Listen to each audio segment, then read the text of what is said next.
confession, I'm getting mine. Ain't no rush, this perfection coming up. Ashes to ashes, dust to dust. In the end, it's gonna be us. Don't need a spotlight on this grind, I run it up. Been the cut, gotta eat, skip the sleep. Till the work done, I be up. I'm getting mine, ain't no rush. This perfection coming up. Ashes to ashes, dust to dust. In the end, it's gonna be us. Don't need a spotlight on this grind, I run it up. Been the cut, gotta eat, skip the sleep. Till the work done, I be up. 1 million years later. Well, I'm about to hit record. What's going on, world? It's your man Cleveland. Cleveland Holmes if you professional. Showtime if you nasty. Welcome back to the Crosscast. Today we have a very, a whole bunch more varies after that. Special guest here. My beautiful, my talented older sister. She's my big sister, but really this is my baby sister. Sirius Victori, you know, Victoria if you know her, for real. But yeah. How are you? You know what? I like my introduction. I'm doing very well. Thank you. Okay. Good. Okay. I got all the big ups. Yeah. You know, but how else would you address a goddess? Yeah, she don't want to wear crossover shirts. She got wear goddess shirts. Couldn't be difficult. If y'all notice, she took my seat. Like that's normally my side, right? Like, better lighting. Yeah, that's you know, for me. my like, angle. I kind of do this show showcase my bun, you know. Yeah, you know. Well, exactly. Quit moving so much for the bun. No, I'm just. I know, right? Though it was crooked, so I don't want to. So we had bun issues before we started. So yeah, man, let's talk about some stuff, man. Before I forget, shout out to my son. Yes. Happy birthday. Happy birthday. It's my son's 15th birthday, man. 15. Oh my gosh, he's just getting so big. They all are getting so big. That's my nephew. He's still so sweet. He's gonna be bigger than you. What you gonna do when he's bigger than you? That's the goal, right? Though. Do the same thing I've been doing. Don't try me. Don't try me. He's never been much of man, he's great. Yeah, he really is. He's an amazing child. Super smart. He's amazing. Like, you are blessed. You are. Yeah, definitely. But shout out to him, man. Happy birthday. Man, where do we want to start here? We can start anywhere because there's so much going on. Like, it's so much going on. You know, we can start with R.Kelly. We can hit up some Nicki Minaj. We could talk about, there's so much we could talk about. What we don't want to talk about is this poison, though. And as a matter of fact, don't mention that anymore because what YouTube is doing. I don't even know what poison you're talking about. Well, just stretch your mind because we're not going to say the actual. I'm going to get her to say it before this episode. No, because you don't want to talk about any of that. You don't want to talk about any of that. You don't even want to mention it because YouTube is going through and shutting people's channels down who even mentioned the current panini that we're in right now. You know, in the middle of a panini. I don't care nothing about none of that. No way. That's why you don't see me talking about that. I don't know if by any chance there is episode since, you know, if you could just, you know, just kind of go through and just, you know, because you don't want to. None of that's important. Okay, well, you know, I was just watching Corey, and Corey was talking about it, you know, the 5150. I don't know if anybody into watching, even though lately the 5150 been, you know, it's been a little, it's just like, you know, the transitional about it. So, but I don't know if you guys are into Corey Holcomb, you know, you can check that out. Just, you know, he talks about some stuff sometimes. For those who don't know, Corey Holcomb's comedian, has his podcast, 5150. That's her shit. Well, I actually, you know, I watch a lot of stuff that keeps me to know, but it's just he has said something in particular that, you know, made me be like, well, I don't know if my brother's talking about that, but if so, if you can troubleshoot it, and if so, just take it off before you have any issues. Nah, I don't. Because some other people that are, you know, out here doing their vlogging thing, they was having issues with YouTube, and you know, and it hurts if you lose years of work. I mean, you got months of work, and still, like that was tough. Yeah. You know, so just saying all that to say, well, what I want to get into, we can just start off with the hot stuff. We can just start off with R.Kelly. Why not? Like, let's just get into it just a little bit, because what I don't understand is, like, what did you people think? Like, is it really a surprise? Are you really surprised? Am I surprised? Yes. Are you surprised? No, I'm not surprised. Why would I be surprised?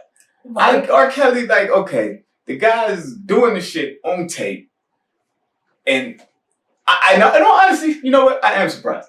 I thought he was gonna get away with it. Okay, I'm glad you're telling the truth because I told my brother, y'all. I told him, I said, no, see, this is bigger than him now. This fool is on Lifetime. He got a whole documentary. He ain't even in it. Okay, it's like he's infamously in this documentary. I told my brother he was not going to get away with this because it's bigger than if Bill Cosby didn't get away with the white little. But he did. Well, actually, he didn't. Because really, Bill Cosby, I think, is completely separate from R.Kelly. I think Bill Cosby was doing drugs with girls that were consented, and that they were consented. And now all of a sudden, it's like, oh, you can get some money. Oh, this is a problem. Why else would his wife not be mad? Because she was not surprised. She like, he got me the same way. I was like, I probably Mrs. Bill Cosby. She probably was going back in the day like Bill. It's not even that. It's just he already told her all his dirt. They've been together for so long. She was probably there. I'm not gonna disrespect his wife. I'm not because it's not fair if she wasn't. If she wasn't, I'm sorry. He was married and she was getting played. So I'm not gonna just downplay. Well, no, I'm not. Because they probably went through a hard time in their marriage because of that. And she probably met him doing that. You don't know. Where you meet Bill Cosby? Okay, look. On set? Look, all I'm saying, if this nigga could act like a whole Dr. Huxtable, I'm sure, okay, okay, this fool could put on an act for a wife, for a woman, for one that he want to wife up. He's a strong energy. He don't strike me as the type. Where do you think he met her? I don't know. But I'm sure it's not. I don't know, but I'm not gonna disrespect his wife. We've been holding him down, and she's still just staying strong because I'm sure that was like a difficult situation to have the all-American, all-household man, and to have that just tarnished. Like he the Jello man. Like it's just the pudding pop guy, man. The pudding pop. That's a lot. Well, that's a lot. But I think like with R. Kelly's thing. So they do the documentary, and then you remember right after the documentary, he do like a song. It's called like I Admit It. It was like some long ass song. He was just talking. I forgot about that song. And he like, but I just want you to tell me. Well, you already did on camera. I was right because he told me you were right. That R. Kelly was like big enough to get away with this. I thought Kels was getting out of there. Man. He made I Believe I Can Fly. I thought like people was gonna be like, you know what?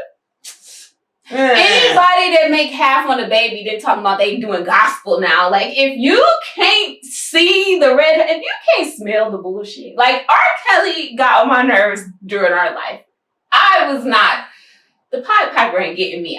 You're not about to talk about sex and then talk about Pied Piper. Yes, you're not getting me. The Pied Piper not getting me. Okay, not me and mine. For those who don't know, the Pied Piper is something he referred to himself at. The Pied Piper in folklore is the nigga who plays the pipe. Stole the children. And steals the kids. Stole the children with the melody. All the kids just followed him out the town. The Pied Piper. The Pied Piper. And I knew that when I was a young girl listening to this music. It's like, well, wait, but this is the same man. I was confused on how the world allowed it. Like, how does the Black community allow such things? Like, what kind of community are we claiming to be? How can you listen to Half on the Baby? You know that's your jam, and then on Sunday, you let this man serenade you with Jesus? I just don't get it. I don't get it. I didn't know he made gospel. That's what they was turning that I Believe I Can Fly. Do you know how many preachers was pushing that? You know he performed with a whole gospel choir. You remember I can see. Yeah. I mean, Big Sean performed. No, but he did it actually making it seem like he was just. Well, he had girls locked up right then and there, okay? Like, he had them locked up right then and there. But he on stage, like, almost to tears, okay? These people out here are crazy. Musically, R. Kelly is a genius. As a person, I wouldn't let that nigga within 100 yards of my house. And I would just say, if any of you all are interested, just take a look at his children. He got 2 daughters. His one daughter who, and I don't bash anyone for their lifestyle choices because it is theirs. But I'm not gonna say anything, but just check him out. I know one time, I think when he first got locked up, his daughters and his wife was on Growing Up Hip Hop.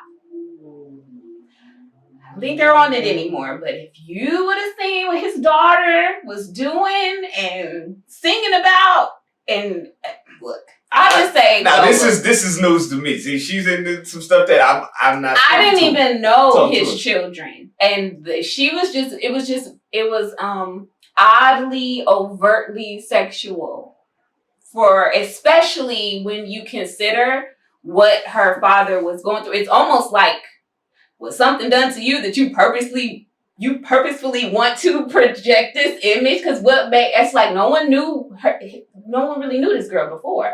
Yeah, because I didn't even know. I don't know if how many kids R.Kelly has. I don't know where they're at. I just know it was two daughters by Drea. They call her Drea Kelly. She's a dancer, Andrea Kelly. And it was two daughters. They were on Growing Up Hip Hop.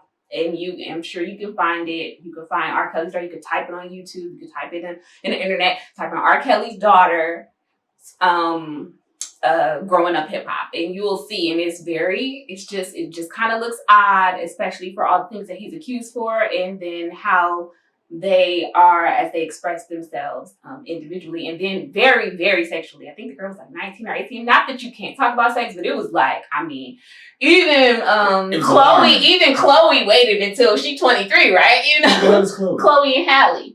Oh, okay. Yeah, so even she waited, for a while. She's past 21. Yeah, but I never knew about R. Kelly's like children. That's not something that they really made like super public. I mean, and I'm sure it's public enough, but that's not something that somebody like me who doesn't pay attention to as much of what would I call it? Celebrity stuff. I don't pay that much attention. Yeah, but I'm not really like into the tea or anything. I like how Jason Lee said it. He said he already mastered the tea. He into the cappuccino. He trying to get into the cappuccino. He was on the Breakfast Club the other day. Jason Lee? Jason Lee, yeah. What is his orientation? Gossip, celebrity gossip. But now, what is his orientation? You said, he is a vlogger. He has a channel called Hollywood. No, I mean like sexual orientation. That was a funny. That was a funny. I can't imagine a straight man being clever enough to call it cappuccino.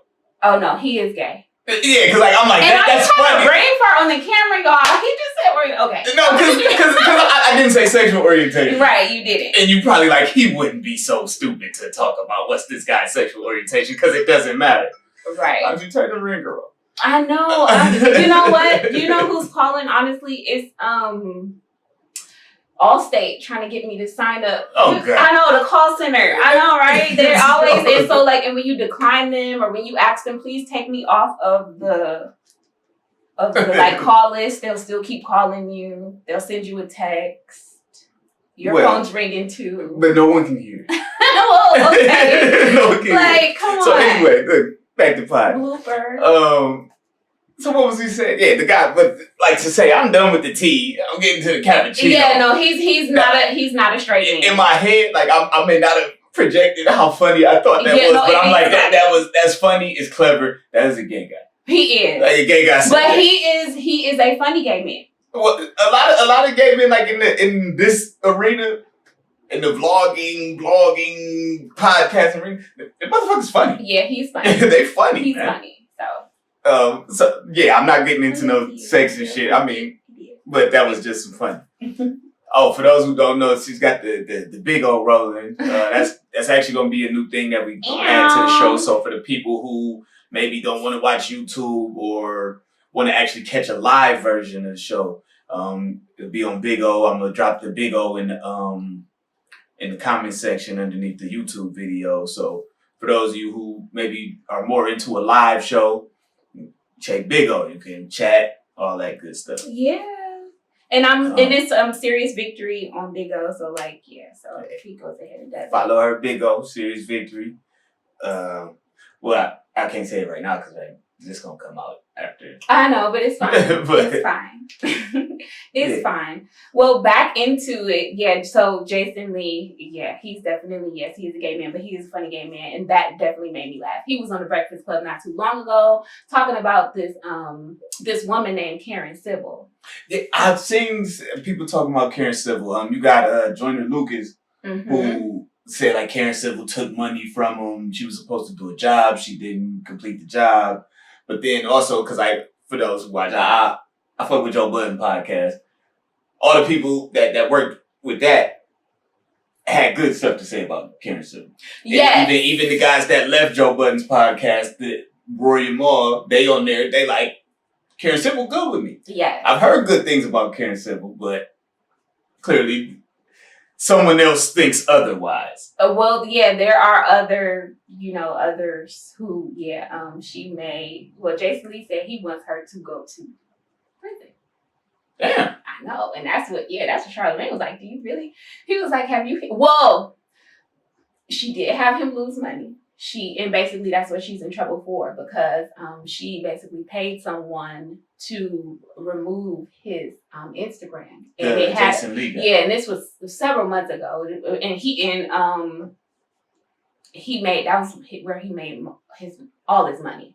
So that hurt him, because he did have employees and stuff. And then she basically told him like, yeah, I did it because you was gangster. He talks about it all on the Breakfast Club. So if you guys want to tune into that, he goes all the way into it on the Breakfast Club. And he also has some words for Joe Budden too. Your bestie, Joe. Joe Budden is not my bestie. I don't know this nigga. I know you don't. And I feel like I don't know. Me knowing you and from what I see of him online, because I don't know him either. I don't claim to know him. But you only as good as what you leave online. Oh man.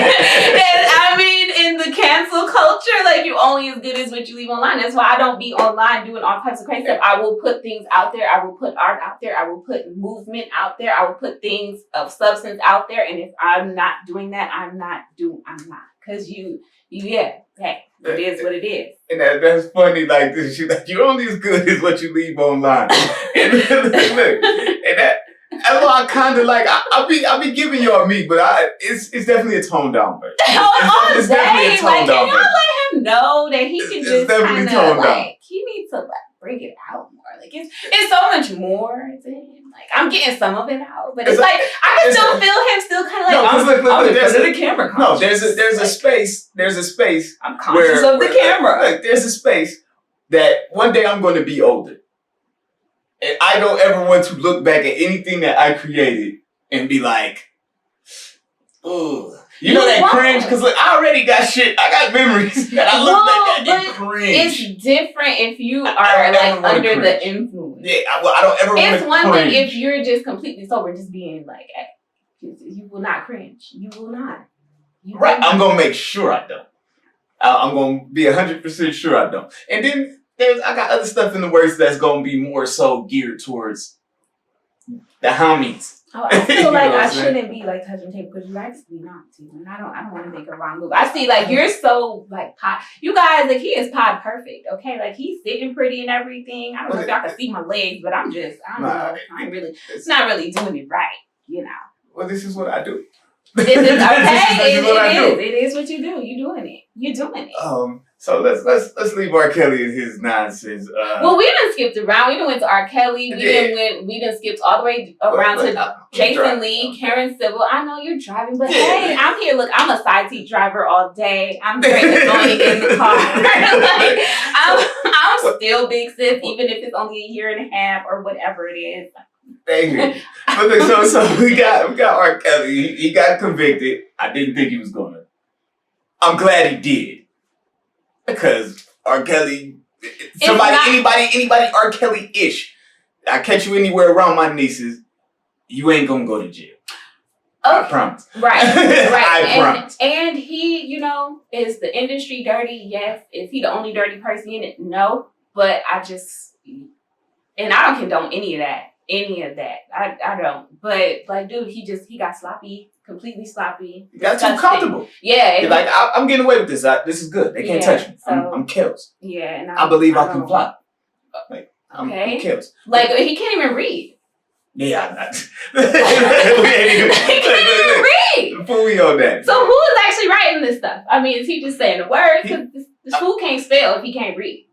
He can't write if he can't read. He probably write shit and it be spelled wrong. Like, right. So he'd actually have someone on payroll sitting there writing it as he's saying it. It's just weird. I'm sure he's got some method. Well, is he he'll get them on his craft. Like, what if he's actually dyslexic? Like, I think I don't want to talk about R.Kelly. Okay. Leave that man alone. Leave him and his dyslexia alone. He's disgusting. Because he's straight not getting out. Yeah, and I don't even like that. But do you think he's just gonna be ghostwriting? He gonna be in there. They gonna use him as a ghostwriter. Yes, he is. He's a genius. Watch. Look. I heard an interesting theory from this woman. She got a podcast called the Wayward Witches podcast, and she is so funny. But either way, like, everyone has a podcast now. It's so fun because, like, I remember, our first podcast. So it's just so fun to just be in this world where so many people are doing this, and it's like it's just really got life. Because now it's a whole arena. Yeah, it's a whole just for a podcast. So it's like a whole space for it now. So you could really get into it, and you can really, you can get in and stand out. But what I will say, it was an interesting theory because she was like, which I did not know this, but she was like, you guys might want to look into Jay-Z because he's invested in the industrialized prison system. So Master P. Exactly. So you do have to consider what is these industry people doing, because there's a lot of talented people locked up. Okay, and they need money. So she just opened my mind to just a whole bunch of different things of just ghostwriting, and there's a whole world of ghostwriters that are incarcerated. I mean, good. Yeah, so, and it was just interesting to just to think about the people who are invested in that. So just keep that in mind, everybody. Do your research. Do your research. You don't know who you repping. You don't know who you big up in. This ain't about color, race, creed, none of that. This is about actual just ethics. Some people have them and some people just don't. Okay, so just really do your research. You really don't know who you think you know. You only know what they put online. You didn't put it online. You don't know none of these motherfuckers. You don't know none. They off doing what they doing. They present a product to you. We don't know any of these people. Mm-hmm. I don't pretend to know these people. I will only bat so hard for a celebrity because I don't know you. Right, and that's so. And you always have to say allegedly. So I will say, because I don't know any of these people. Yeah, I don't claim to know them. I don't know any of their information, but I'm definitely into doing my research. And dollars are clockable. Investments are clockable. You can go and research these people. I just think a lot of times people don't take the time to. One time I was in an English class and I was trying to make the correlation between Sally Mae and the prison system. I remember. And the teacher's like, well, prove it. So I went and proved it, and I actually found it on the stock market. Just found investors here and investors there. Majority owners here, majority owners there. Same people. I was so proud of him, y'all. Vanguard Group's one of them. Yeah. But that's also probably something safe to invest in because, well, their hands and everything. But it's like, what you rapping? What you big up in? Sometimes it's better to not know. Right. Are you ready to know? Are you ready to know? Yeah. But for as much as people talk about canceling people, and as much as people, talk about affecting people's money, you should know. Because people are so into, they canceled, and people love these generations. What is they? The Generation X's. I mean, we millennials. They call us millennials, I think. I don't know what all this is. I call them the Disney kids. The kids that grew up watching Disney when Disney got real whack. I mean, Disney was already been weird, even when we was growing up. Look at some of those movies. Like, my favorite movie was Beauty and the Beast, y'all. Don't show that to your daughter. My daughter should not. That movie. What's wrong? He threw her father in a dungeon. Do you know, okay, psychologically, when men separate you as a woman from your family and take you far away, and he's supposed to be great, and he's really the beast, but somehow you can see the beautiful side in that is a psychological disaster. Your daughter should never love the beast. You will grow up screwed up, loving men who are unlovable, talking about, but he has a soft side. I see the prince in him. This nigga's a beast. Beauty and the beast does not go together. That is a psychological just screw disaster. Please think about and things. see, y'all be thinking, y'all be thinking I be coming on here somewhat conscious of shit. That shit blew right past me.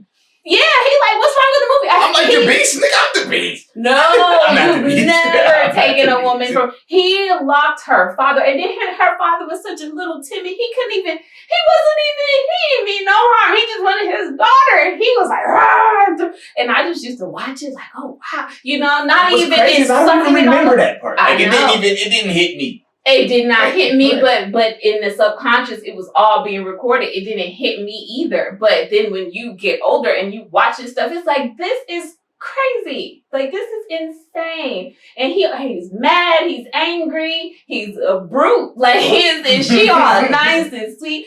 And he stole her. She didn't even come to him. He stole her. Like, it's just all... And then it somehow ends with beauty and lovely. Like, it's just weird. It's just weird. It's just weird. And then you just think, oh my gosh, tale as old as time. Yeah. Girl, your ass is mine. Like, it's just crazy. Yes, beat her. Oh man, that's funny. Well, speaking of daughters, you have a baby. I do. You're new mother, you have a toddler, you still fairly new to the ring. Since you've been a parent. Yeah. What was any tips, anything you've noticed, anything that you care to put out in the world? Like, these new children are on a whole different energy level. I don't know if any of you have had a child 2017 and later, they are on a whole different vibration. Okay, they're vibrating really high, really fast, and yeah, you got to be patient because they are doing, and I only know this because other people talk about their children and how if they, because some people have children that are older and they've just recently had children, and they talk about how if they had this pandemic baby first, they would be the parent of one child. And like, she is here and she's 3, she's almost 4, and it's still just her. And I don't know about, she may have a sibling, she may not. It depends on what, because she, she pretty much cool with it just being her. She definitely is the boss. So we'll see. But as far as that, yeah, her energy was just really, really high. So I definitely had to just calm down. But one thing though, being a parent, it unlocks so many truths for you that you grow so much. I feel like you do yourself a disservice when you try to, for those, because it's a choice. It is a choice. I don't take that away from anyone, but definitely I have grown more than I've ever grown in this short amount of time, just being her mom, because I have had to literally level myself up. I had to push myself outside of myself into a bigger, better self for her. And I owe that all to her. I do. I'm so grateful for her because I'm in such just a better space. It was so many things that I was able to unlock within myself. And it was so many things that I still didn't even know that were kind of loose ends that needed to be tied in order for me to level up and get to the next level. And she just exposed all of that. Anything that I had that was superficial, anything that I had that I thought I had right, she exposed it. I was exposed. I was exposed. My baby even had me crying because my daughter was not playing. She was staying up. She like, well, you blessed enough to be at home mom, so you about to be an at-home mom. Like, and it's crazy because prior to me having a child or anything, I said I wanted to work from home.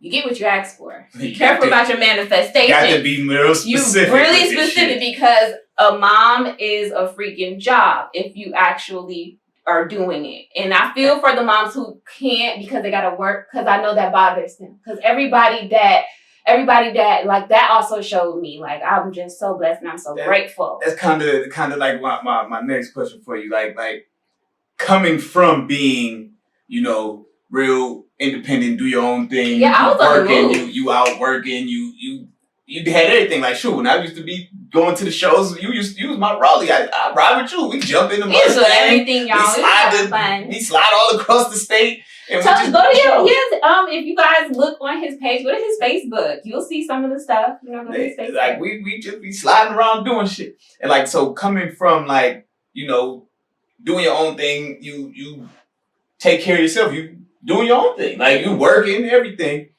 to make that transition. Because like, okay, you could be the mom that, okay, we both about to go out here and work and we could just throw her in this daycare. Or we could try to lean harder on the grandparents. How was that transition from being the working, do your own thing to, okay, I'm going to stay at home with the baby? Was that a hard transition? Was it a forced transition? Was it something that you decided you wanted to do? Was that like a group thing? Well, it was definitely, it was planned because during my pregnancy I did work. You know, I worked for the whole pregnancy. I was blessed enough to be able to work from home. So for the first 6 months, or for the first maybe like 5 months, I was like, going to a job, and I had to commute and everything. Y'all, I was in a Mustang, y'all. Oh my gosh, pregnant in a Mustang did not work. We had to get the truck because, oh my gosh, so that was the first thing when I noticed, okay, my life is definitely different. I can't even barely get out of this car. And I got to go to work. So it was planned. I was blessed enough to get a job from home. So I was able to work for the whole pregnancy. And then we both knew. I actually thought that I was going to be able to work from home. You know, I'm just like, oh, baby. Yeah, I remember you had picked up you did the work from home for a minute. Yeah, I thought that I was going to be able to do it because I was handling accounts online for HSN, which was cool, you know. So I'm not the call center. I just handle the accounts, you know. Hey, get your degree, get your little extra perks at places, you know. Got to start off entry level once you got some work experience, you know. So I will say that the education was good for that, but the education is such for another time. Yeah. So and I thought that I was going to be able to work, but my daughter showed me that she had different plans. She showed me that she had different plans, y'all. My baby was what they call colicky, if we have to put in. Basically, she just cried. She was demanding. She knew that she came here as the boss, and she just knew that. She just knew that. And I could not take that from her. And she was crying, and she was yelling, and she was making demands, and she was very breastfed, and she is very beautiful, and she just knew it, okay? And you could just tell, like, she just knows it. So it was not planned, but definitely embraced because I was grateful that I could do it because we didn't have all the answers at first. You know, she was a surprise, very welcome, but surprise, you know. Right. As far as, you know, it was a surprise. We wanted her and we wanted to make it right, but we really didn't have all the answers all the time. We really didn't know. So that's why I mess with my ancestors. My ancestors got me. I don't know what you all are into, but you know, I don't do too much with religion, but my ancestors is something that are traceable. I know they exist. Can't nobody tell me that DNA doesn't run through me, and can't nobody tell me that DNA disappears. It does not. Okay. It does not. Energy does not disappear. It's never destroyed nor lost. It is transferred from one party to the next. That's it. Okay, so you can't tell me about my ancestors' energy and what that energy does for me. I don't try to project onto anyone, but I know that my ancestors had me and had my family and had my back because, you know, that's just what I do. That's what I converse with. Everybody has their own system of energy, the energetic system that they work with to help them to manifest and to create the reality that they want to see. And that's just an energy source that I tap, my ancestors. So, and thanks you guys, and Big O has just been here rocking with us. Thank you guys so much. Like y'all kicking it with us. Thank you so much. So yeah, it was not planned, but it was definitely appreciated. And I just found myself being so grateful for being able to, and because then it would make me cry because at the job that I was at, you know, we did have a daycare there at NASA. The daycare was at NASA. For you guys, I worked for an aerospace engineering firm, and they had we did contracts with NASA, and NASA was a part of, you know, our base. Some of our workers from Zen contracted with NASA, and vice versa. And so that we had a very great daycare. And I thought I was gonna. At first I didn't even know I was gonna get the job back home, you know. So my life, it was just a blessing how it all just fell into place.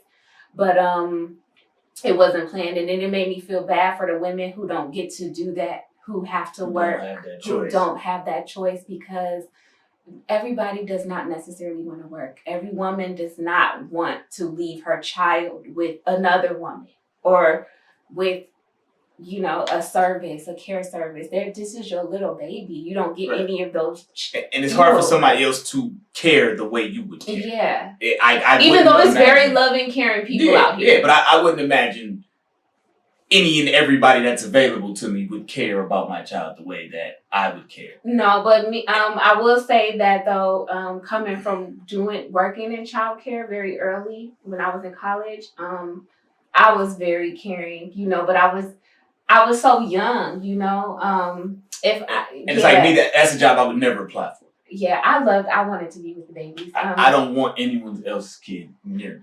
I loved it. I had the patience for it because I didn't have my own. Now, I don't want your child. Please take your child. I had it. Look, we had nieces and nephews since I was a kid. Yeah, I'm fucking 9, 10. How many nieces and nephews do we have? Well, how many do you have? I have 9 nieces and nephews, so you have 9 nieces. Okay. Are we at 9 or are we at 10? We both only got 1 kid, so it's 10 of them all together. Right, and then they have 8. Okay, so yeah. Wow, look at them. Wow, look at us. Right. So yeah, but it just overall I was grateful to be able to. The transition was not easy at all. It was hard because I was selfish in ways that I didn't even know.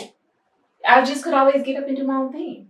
And when you can't, and when you came from doing that for years, because you guys, I did it for years, so I don't regret it, though. I don't regret it because I spent so much of my time as my time. I did not have her like super early, you know? Right. So I was, but I still was very selfish in my own way, you know? And I mean, and yeah, you get to a point where it's like, no nanny, you know? Jocelyn Hernandez. No, it wasn't Jocelyn Hernandez. It was some, I don't even want to try to quote her because I can't think of her name. But she was just like, what you want me to be? You're walking around the house. She had an accent. You want me to be here pregnant and barefoot and not even taking a shower? And this, now she said this, I didn't have a child this time. I'm cracking up. I had my child, and you realize that you will have a moment where it's like, I have never been as funky in my life. Like, it was crazy. I felt so bad. Like, that's how you end up having depression. I mean, postpartum depression is a real thing, which I had too, but I felt bad just from not being able to shower. She was just always on me. I could barely even take a poop. Like, it's like, I'm just, who am I right now? So I had to, but that was part of me shedding. And then that's when I started to become exposed. Because then it's like, who am I right now? It's like, yeah, who are you right now? And who have you been right now? It just had me questioning a lot of stuff. And so all of that was breaking me down, opening up my heart. That's what happened. My heart got open. She opened my heart for real. That's what happened. She tapped that heart chakra. Because that's real love. You think you love somebody? That's a real love, because no matter what she ever did, I never wanted to hurt her. And I mean, I was in the house crying, y'all. I can be honest, I was crying. Okay, I was crying. My daughter, because it's like, what do you want? You know, I gave you this, I gave you that, I gave you this and that, I gave you this, that, and the third. What is going on? Like, I don't know what to do. You look, I don't want to call people at work. You know, you just at home, and this child literally screaming at you. Like, yeah. So. As a parent who has been to stay at home and having experience working, which would you prefer? Well, right now with the current situation, I'm grateful because it seemed like it just happened right on time. And so, like, if somebody was like, "You're having a next kid," what you gonna do? You gonna go to work, or you gonna be at home? No, for me personally, it has made my hustle like go to a point where I'm so ready. I've always had so many skills for online and doing things, and you know, but now it's making me really hone in on all of my capabilities so that I can be completely self-sufficient, because now you got this person. So I can't be looking at anyone's job, and I don't really want her dad looking at anyone's job either. So I'm glad that he works the way that he does. He can be very independent. having his hazmat and CDL thing, and then we're just working more towards our our own independence, because you do. They got me thinking about because you mentioned the second one. I don't know about that, but she definitely has me thinking about generational wealth and just building in a different way. So no, do I think about working for anyone? Like, I always thought about job support and still having my hustles too, but not really actually pushing my hustles to the next level. And now having that extra fire underneath, you will. I'm ready. Like, that actually went in the perfect direction, because like now we talking doing your own thing, your own stuff. Kind of one of the topics that I really wanted to press this episode was staying the course, man. Because it's easy to get knocked off your pivot. It's easy to let outside factors kind of deter you from what you originally were doing. Like, for instance, last week with the high hater episode and everything. One of the how you doing? So one of the people that I referred to in a part of that, we kind of going back and forth on the Facebook. It wasn't nothing too crazy, but let's pretend I'm one of those people who kind of plays into whatever someone else is telling me. If you get some negative feedback, you get something that is not desirable for you, I could easily shut it down. We ain't doing this. This ain't working. Or you can deter and turn your whole shit into whatever someone else is talking about. It's real important to stay the course. You know what you were going for. Right. You know why you started something. You know it was a good idea. Why was it a good idea? Sometimes you have to sit down and remind yourself that. Now, I know somebody like you've worked in... Oh my gosh, I was just like a jack of all trades. Oh, sorry. Yeah, you worked in billion-dollar companies. You've done things like you had the show. You're one of the people that I know. When you do like set on something, you're usually a finisher. Like I call you a finisher. Thank you. I appreciate that. Yeah, you're one of the few people in my life that I call a finisher. I don't know a million finishers. Yeah, everybody is not a finisher. I do push myself to finish things. What? How? Like, you know what I mean? What's your motivation behind that? Like, how do you get that focus to where it's like, okay, I'm going to stay the course. I'm going to see this through the way that I plan on seeing it. Well, you want to know what's interesting? I saw things through, like, my job, or my education. But I feel like personal things that I could have seen through, like even you mentioned the podcast. We were podding before it was what it is now. And we talk about that. So I've actually had to work on finishing things that are actually near and dear to me, not just the superficial things that look great, the accolades. Because I was great at acquiring the accolades because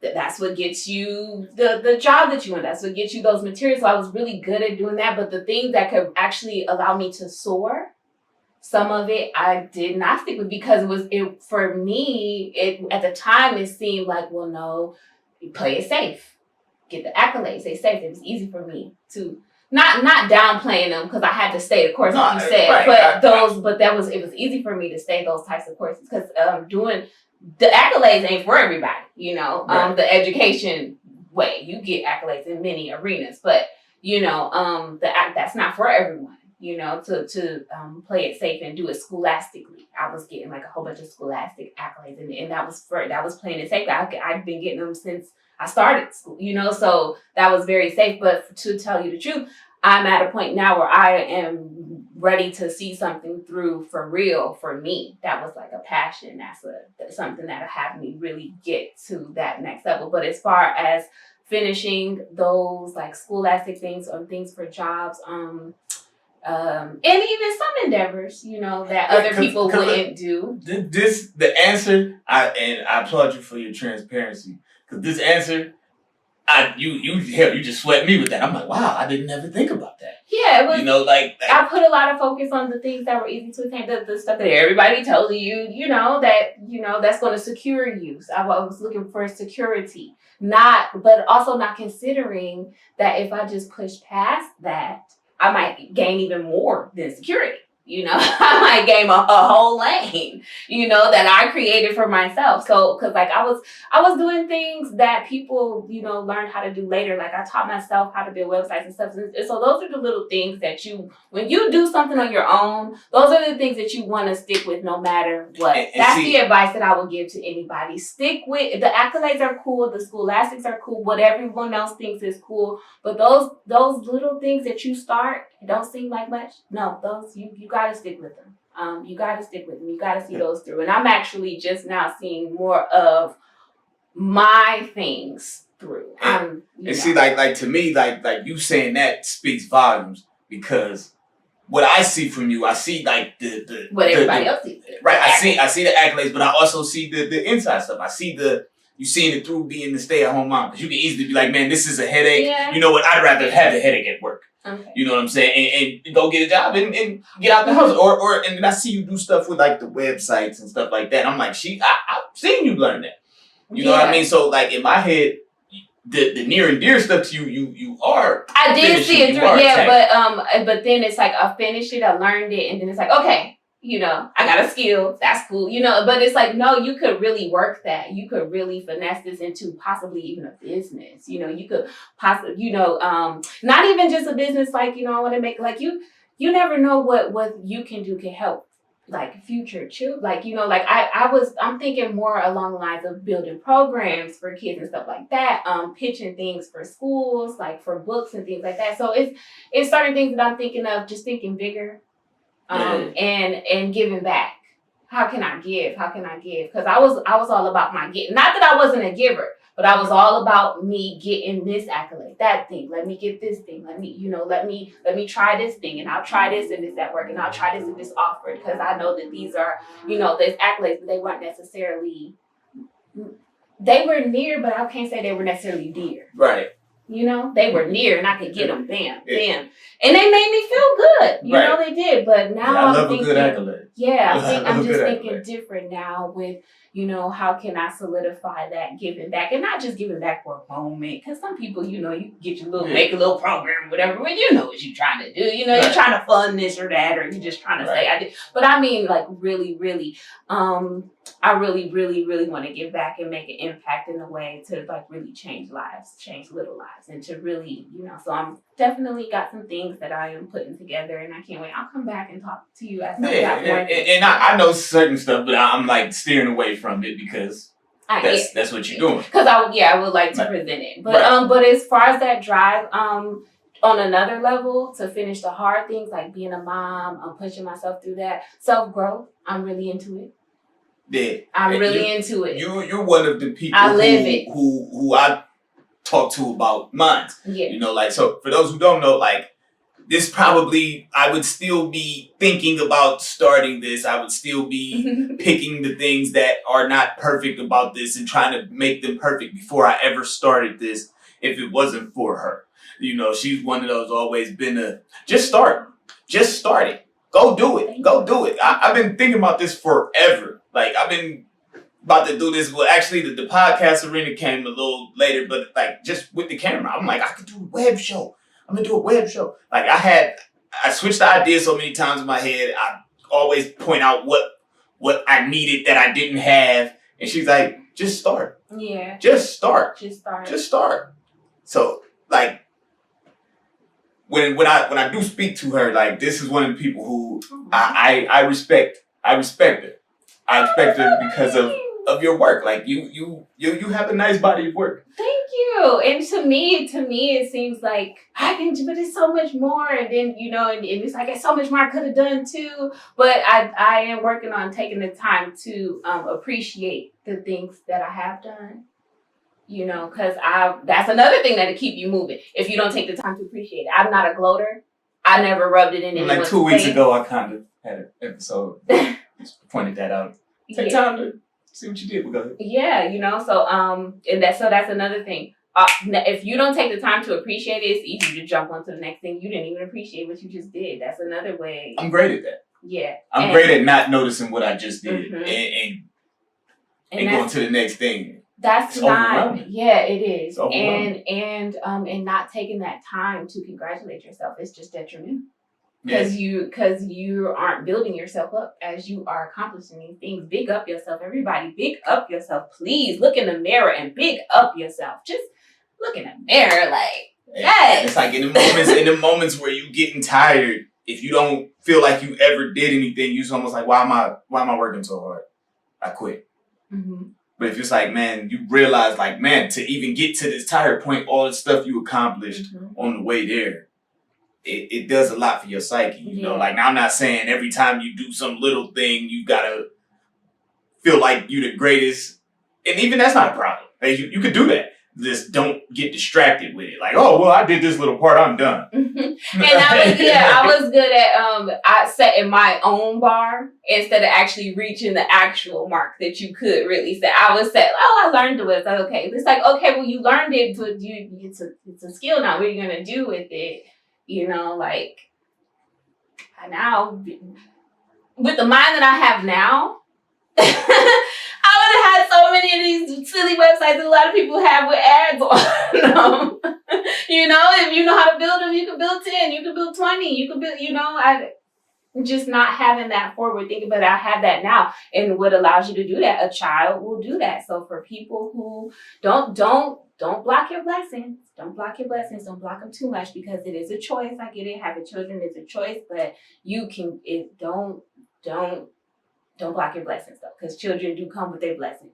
Children come with their blessings. They're energy. There's a whole human being that come with their blessings. Yeah, and you people that be like having these kids and neglect them and wonder why your life's shitty, you blocking blessings. You're blocking your blessings. You blocking blessings. You can't just have these kids and just ignore them like they're not. And think that you're going to be great. Shit's not going to be great. You're not going to be great. Yeah. And people say, well, what about those rich people that have? You don't know their life. You don't know they're doing great. You don't know their health status. Yeah, rich and great is two different things. Rich is rich. Happy is something else. Yeah. And great is something else. And joy is something else. And you don't know if these people are great or if they're full of joy or if they just fake and happy. Because, I mean, that's a whole song. You know, you had people on Wall Street jumping off of buildings. You know, these $1 million men. Yeah, so you don't really know that their life is great. And that's just the main thing that I would say. Like, because if people are like, well, celebrities got kids, they don't pay for it, look like that. You don't know what their life is. And it's like you talk about, like, Dave Chappelle brought it up. Anthony Bourdain had a great job. Go around the world, eating great food, talking to interesting people, and this guy kills himself. You're rich. Okay. You're rich, you have a great job. What do you need? This is Doubtfire. Robin Williams. You know, it's just like, dang, what was plaguing your world? You're amazing, and you're an artist. I mean, you're amazing, you know, and you're funny, but it's like, what were you doing? What's plaguing your world? Because I'm not that rich. I can't see myself jumping off of anything. Yeah, like I'm not going nowhere. Y'all gonna have to take me. And then I'm gonna be here forever. And then if I am rich and I want to go, I'm not jumping off of anything. Like, if I want to get up out this place, I'm gonna do it happily. I'm rich, bitch. Like, I'm going to be Kevorkian. No, pop them Quaaludes and some fentanyl. I don't know. Like, I don't know. But I'm just not jumping. Riding out of here on a magic carpet. Okay, I'm not splatting myself, especially if I'm rich. I'm not doing it now, but if I'm rich and I really have an option, yeah, you'll see. Like, I don't know why this just flashed my head. You remember, they used to show us crazy stuff, all those old movies where you'll see the dude with like a belt on his arm and hair on it. And he just like, why was they show? We saw some crazy stuff, y'all. Like, this place is crazy. What we call entertainment, we have seen ridiculous things. Sick on the low. It's very sick. Our society is out of control. But it's like and then the fact, but just think about this, you guys. Cable.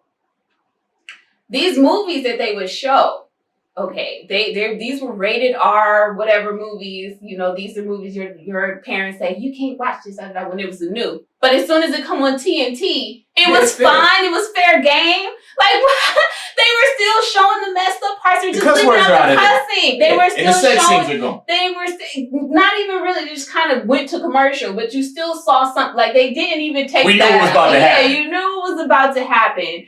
I mean, oh my gosh! Like it's just funny to think back to the rules and the stipulations that our parents had, and how exposed we were. How our minds were so exposed to so much, to the point where we were little, we weren't committing crimes. Why were we running from the police? Talk about 5-0. 5-0. We were not committing crimes. Remember the one time when we lived in the on Westview. Okay. And we was running, like every time we see the cop, we was running, and then they drove through the circle and through the thing to the basketball court, and they like, y'all quit running, or else we gonna think y'all did something. That was wrong. Why were they intimidating children? Why were they doing it? The whole scene is just crazy. I'm sure if they look back, like, why did we do that? They was trying to condition us for older, like, don't run. Yeah, but it's like, but and they weren't wrong, but you're even worse. Like what you're doing is not better. You're rolling up on the grass, you're rolling up on children. Like you're trying to intimidate them. I don't care what you say. We took off running, we in a circle. We running towards the basketball. Quick, God. But and even if you guys were doing something, what? We supposed to run. But even if you were children. They did not get a call. Right. You're in your car. You got a radio. You didn't get a call. You were trying to intimidate these children. I mean, because if you think back, they were probably young themselves. I don't remember. They were probably young. That I'm sure that wasn't some old police officer. These is young hot boys. They were older than us. Young hot boys. They could have jumped out and chased us. Right in the corners. Like ain't no little kid can outrun me. Chase y'all for what? When they could run y'all down with this vehicle? No, they did that on purpose. They did that on purpose. They did it on purpose. I don't care. If I was trying to intimidate a child, I'd do some mess like that. Like that's intimidation at its peak. I did learn something though. What? Don't run from 5-0? No. Don't run when everybody else takes off. That's good. You're right. I'm right under the radar. You'd be surprised how many times, like when I was actually outside doing something. Oh my gosh. I don't take off and I could just walk away. That's true. But see, I was such a loner, so I'm always getting away with it. Like we used to be. That's not right. I do not commit crimes. But I feel like if that's something that I wanted to do, I'd be good at that too. I learned that older. If you want to do something, really want to do something, do it by yourself. Yeah. Do it by yourself. I knew that. All you're responsible for is one person. Yeah. And then, but normally when you do it by yourself, you don't even run into those situations. You always have enough.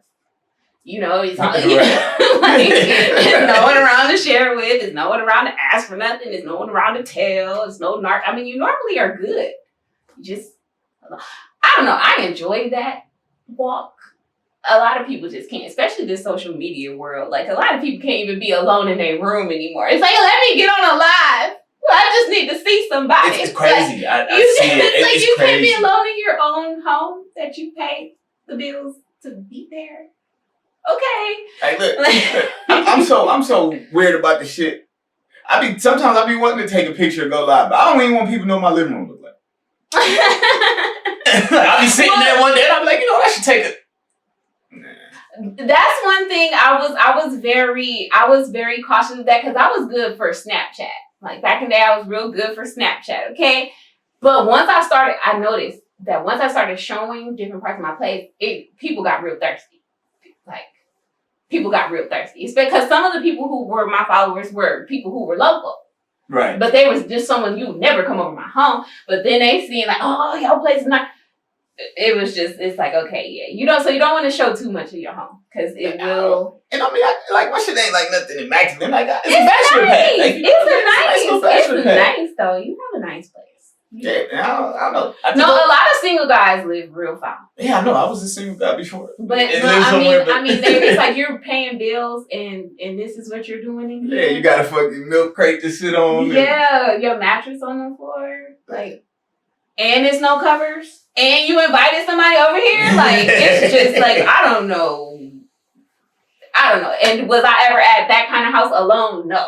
But when you go with your friend, it's like, girl, what y'all doing in here? I hope not it. Okay, right, girl.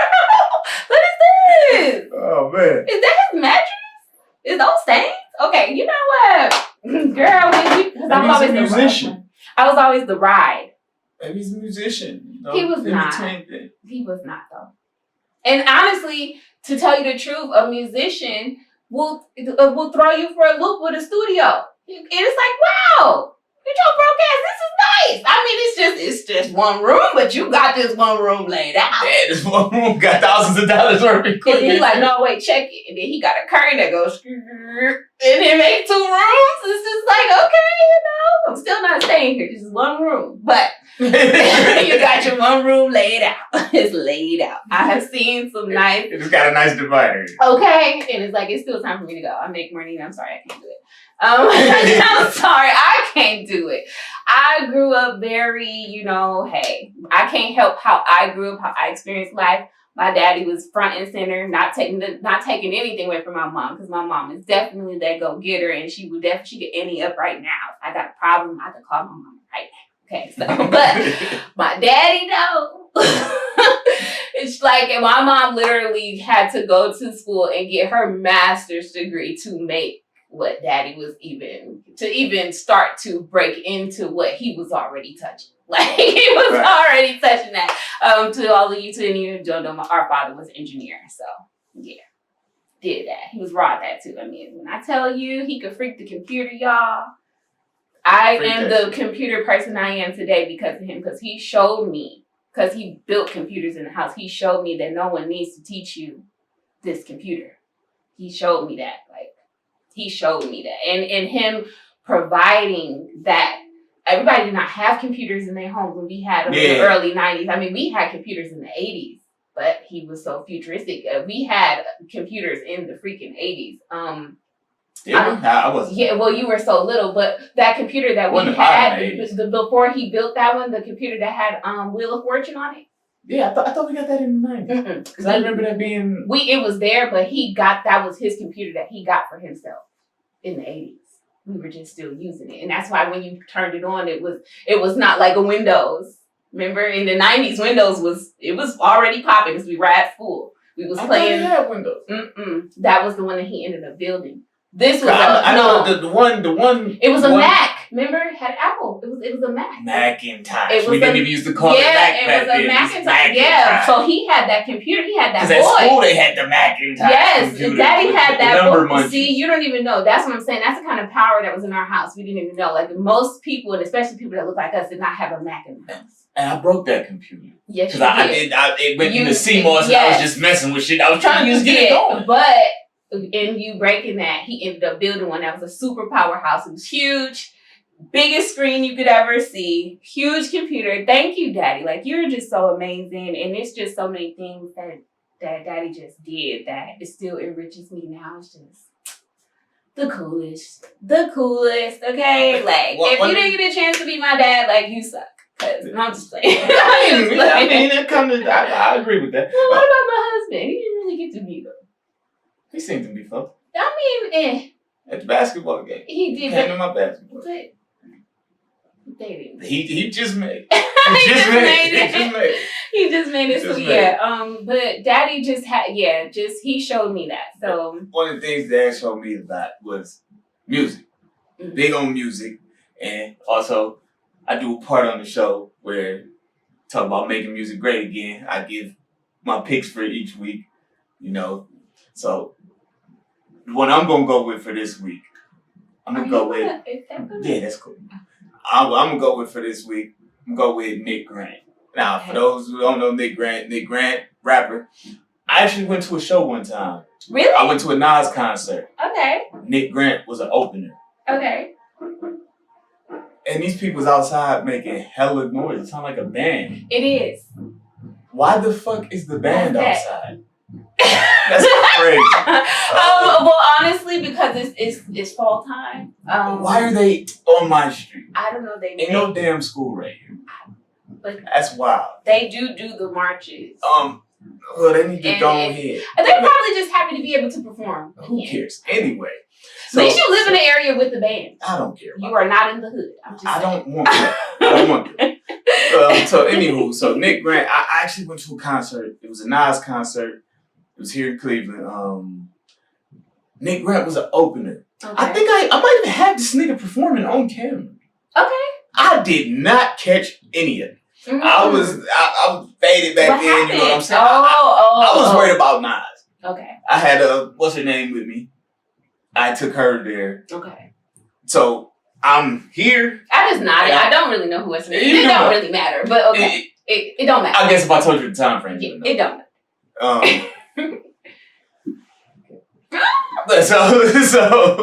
So we was there, and I guess I did not catch how dope this nigga was. When you're inebriated, you don't catch a lot of dope things. I completely missed it, and so like I ruined a lot of good times being drunk.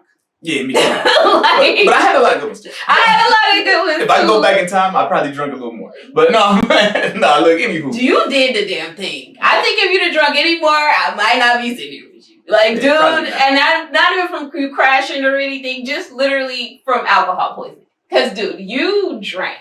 I had that. Me too. Dude, you're horrible. The guy is extremely dope. Like, I started checking him out this week. I started with a project that he dropped in 2018, and I can't think of the fucking name.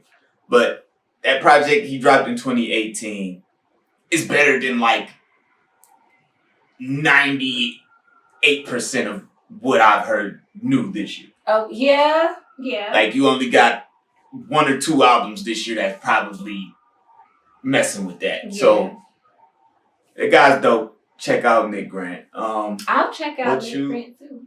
What you been vibing to? If you want to get somebody hip to something, you can drop 1 or 2 artists. It's this artist named Savannah. She is based in, I want to say, in the UK, because you can, at the beginning of the song, it's a song called If You Only Knew, and at the beginning of the song, you can kind of hear her accent. It's like UK. She's young, and I think she's African. I'm not exactly sure, but her name is Savannah, Sevana, and you can look her up on Spotify. And yeah, she's pretty dope. Got like this island kind of flair to her. She's a great, amazing voice. She has an amazing voice. Okay. And yeah, she's just it's just a cool song to vibe out with. So that and recent. That's pretty much what I've been doing lately. Savannah? Yeah, Savannah. Because I told you about Cleo. That was more kind of like last year when I got into Cleo Soul. She's still super. Was that last year or was that the year before? Possibly. You know Cleo Soul just dropped. Yeah, that's why I mentioned her again. Yeah, because she did just drop something. So Cleo Soul, she spells soul S-O-L, like the sun, Cleo, C-L-E-O. You can check that out.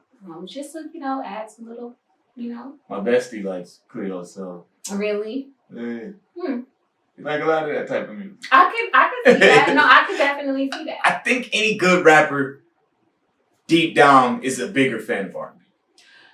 Well, yeah, because with rap, it's still not as melodic. So it's not going to be as relaxing. You can do rap, but in some instances you can't. You can always find an R&B or a song that is sung. You can always find a vibe, right? With a melody. And it's like me as I think the best part of my music is writing it. Mm-hmm. The best part of any music to me is writing, except for when it comes to R&B. Okay. Because it's like a rapper. I can spit you a rap. You can rap something, or you can hand me the rap. I can spit it just like you, maybe better. I can't sing your song. Yeah. I can't sing your song. Yeah. And if I sing it, it's probably not going to sound half as good. Yeah, and yeah, it's just it's the melody. It really is. That's the part that, because it's those vibrations actually speak to your chakras. Okay, so and your voice is only going to do one tone, or so there's no variation. So the conversation is more mental, and it kind of just stays there. It's not actually going to make you cry unless it's something that you're familiar with. But a singer can make you cry, which I didn't even know I had that in me, but that showed me when I did that performance, because I never could. I always got, people, oh yeah, you can sing and sing, especially if you, for any of the girls who sing, if you're a tiny girl, you got a big voice, everyone's always going, so that part, yeah. But to move someone to tears, to move a room with tears, and but not hitting those hard high notes, like not hitting them hard. I was there. I seen it. Just really singing a song gracefully and really moving people with the vibration of your voice. Like, that was powerful. I didn't even. She even made a kid. Yeah, I didn't even know kids was tapped in emotionally. Right. That's what made it. That's what really made it real. When her son was walking down the aisle crying, and he was like 8 or something. Yeah, that fucked me up. That What's happened happening here? Yeah, everyone was crying. So all these niggas it was beautiful. No, it was beautiful, and I didn't even know that I had it in me. Like, I did not expect that. That changed it's like we all connected. So now I can see how some people are moved by some artists if you actually have that experience inside of a performance, and all of the people have that same experience with each other. Because that was an experience, and we all had it together. I was not expecting it. Okay, yeah, that was definitely. I just gave it my all. Yeah, that was like some next level shit. Yeah, I didn't see that coming. I didn't see it coming either. I just gave it my all. But that was also the softest that I had sang. It's crazy, and that's the reaction I got. It was loud, it was resonating, but it was soft. And I don't know, it was something about that delivery. It was something about it. I think maybe just what the scenario was, what the occasion was, or maybe it allowed you to tap into something different. Yeah, maybe that's it. Maybe just. Because I've been to weddings, and the singing was great, and everyone loved it, but no one was crying. Right. Except for maybe the bride, and that's because she's... Yeah, she's crying because she get married. So I did not expect that. I just expected to have that kind of experience where everyone's like, okay, yeah, the singing's good, and the wedding was beautiful. I did not expect... I think you tapped into something else. I did. Gave that to everyone. I did. So that's very powerful. So for all of the performers out there, step your performance game up. Because you never know what you can tap into. Because I see a lot of fakeness, but when you actually deliver that real, you don't know who you could touch with actually hearing that voice. That's why Nicki Minaj she's amazing. Like, I don't care what no one says. When she performs, yeah, she out there. That girl performs. Oh, that woman performs. It's funny because earlier you were saying. And she's a rapper. Look, it's funny. Earlier you were saying the difference between an artist and somebody with passion. Yes. Like, it's not an artist. You got passion. Yes. Passion is not art. Right. Passion is passion. It's commendable. Passion is in art, but passion is not art. There's a difference. And a lot of people these days are just very freaking passionate. And they go hard. And they all canceling everybody. And they telling you what you should do. And they moving their hands. And they all like, and it's just too much. It's just too much sometimes. Like, sometimes it's just too much. And sometimes you got to learn to see through the passion. Yeah. Because I could be passionate about some bullshit. You could be passionate about trash. That don't mean you're supposed to follow me. A whole heap of trash. Like, this was supposed to be a short one. We didn't. Yeah, well, at least you have a lot to work with. Look, I told you it was gonna be like this. I don't know why you doubted me. I know, because I didn't doubt you, but I am gonna have to. That daughter we talked about, you guys, Yeah, so we gonna get you home to her, man. I think we had fun, man. When we covered R.Kelly, we covered our Make Music Great Again picks. Mine's Nick Grant. Yours was Savannah and Cleo Soul. Cleo Soul. Yeah, man, we touched enough stuff, man. Yeah, I know I'm missing something else in the middle there, but I don't think you're missing anything because it's what you make it, right? Well, yeah. So you good. Yeah, that's what I like about it. So yeah, man, we gonna get out of here with that one, man. It's your man Cleveland Hungry Professional. Showtime if you nasty. Here with the great, the beautiful, the lovely, the super. That's so sweet. Sirius Victori, if you know it for real. Yeah.